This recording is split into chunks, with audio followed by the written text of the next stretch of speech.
Good evening, Ossatube.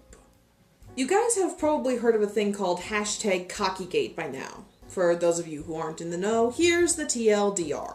A smutty romance writer, Felina Hopkins, has trademarked the word cocky so that no other romance novelist can use the word in their titles.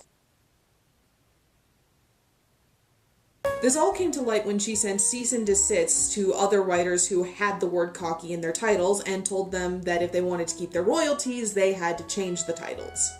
Naturally, the writing world threw a fit, and now it's an all-out war between writers around the world and Felina Hopkins. Last I checked, the trademark was pending cancellation, but that doesn't mean that this is over. Writers around the world are still throwing shade to the point where they're actually writing and publishing books with the word cocky in the title just to spite Felina Hopkins. And Felina Hopkins is responding by going, "Bring it on, bitches!" There's even more to this story, but honestly, I only found out about all of this roughly a week and a half ago, so I'm relatively late to the party.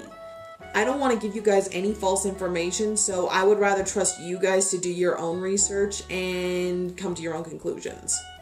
However, I do have something to say about all of this. If you're here for a good roast in the shade, look somewhere else. As tempting as it is to throw insults in Hopkins' direction, and believe me, I have some good ones, I'm not here to throw down. I'm here to state the obvious. Some people, like Felina, may try and say I'm not allowed to have an opinion on this situation because I haven't written anything in the smutty romance genre.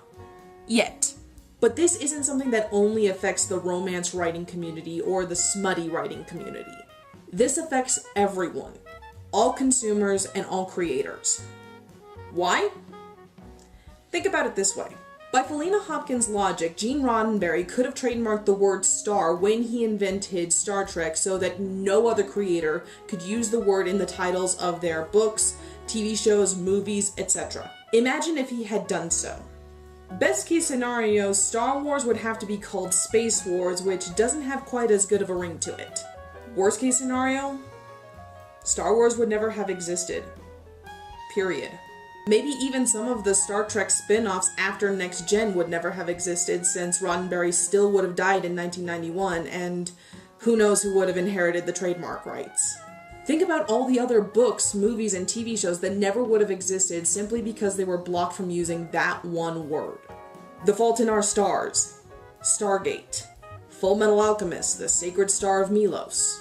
Even if all of these creations had nothing to do with Star Trek, they would have been disallowed from ever existing in the first place, simply because Gene Roddenberry would have trademarked the word star, which is around 1,000 years old. Even my own book, Starforged Orion, probably would have been disallowed from ever being published. That's why Cockygate matters. Because if it's not handled properly with appropriate consequences, who knows what future creations we will lose. If Felina either maintains her trademark over the word or gets it back after cancellation, who knows how many romance novels are going to not exist anymore.